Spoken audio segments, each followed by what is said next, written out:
Hello everyone, welcome back to my channel. আজ বানাচ্ছি চানা ভুনা।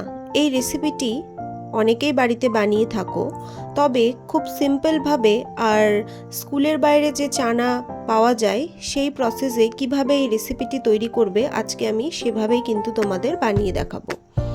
এটি কিন্তু খেতে হয় খুব দুর্দান্ত আর চটপটা মুখরোচক বলতে কিন্তু প্রথমেই আমরা এই চানা ভুনাকেই বুঝি।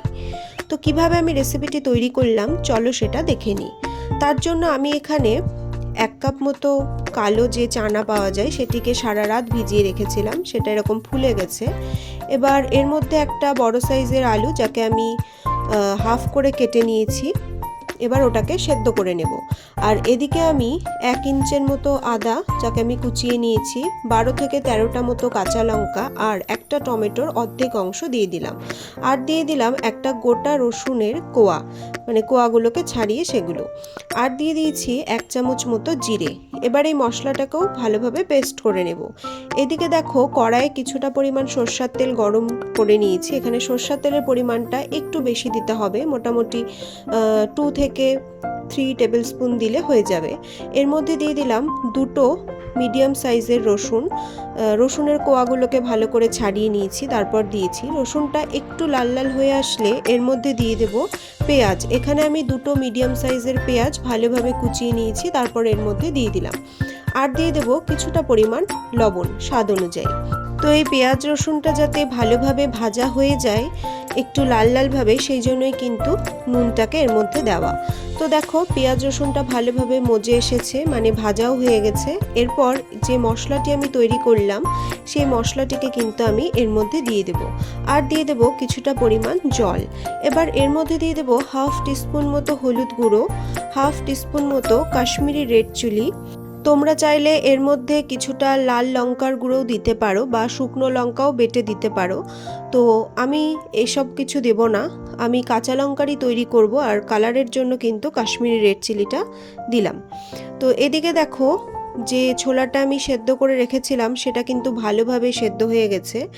আর এদিকে যে মশলাটা বললাম কষিয়ে নিয়েছি সেটাও কিন্তু ভালোভাবে কষে এসেছে আর এখান থেকে কিন্তু তেলও ছেড়ে দিয়েছে।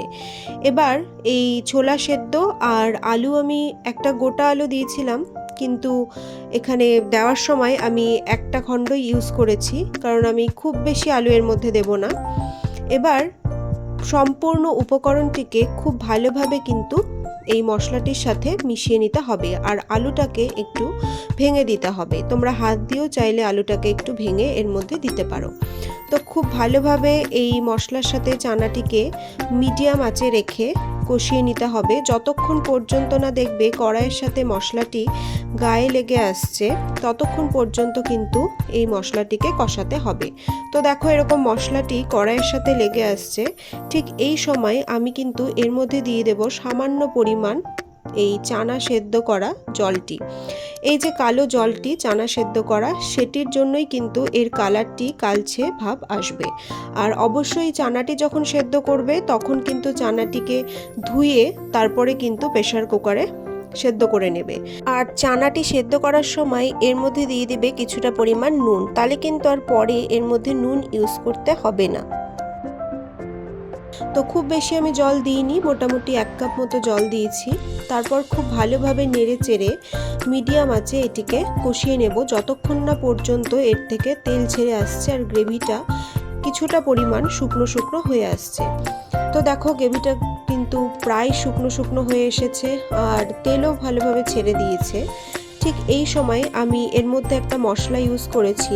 তো এখানে আমি গরম মশলা, ধনে, জিরে আর চাট মশলার গুঁড়ো একসাথে মিশিয়ে এর মধ্যে দিয়েছি। এই মশলাটির জন্যই কিন্তু এই চানা ভুনাটির টেস্টটি দ্বিগুণ হবে। ব্যাস মশলাটি দিয়ে ভালোভাবে নেড়ে চেড়ে নিলেই কিন্তু তৈরি হয়ে যাবে এই চানার ভুনা বা চানার ঘুগনি। এটি যত রেখে দেবে ততই কিন্তু এর গ্রেভিটা আরও শুকনো শুকনো হয়ে যাবে আর কালারটাও কিন্তু কালচে ভাব চলে আসবে।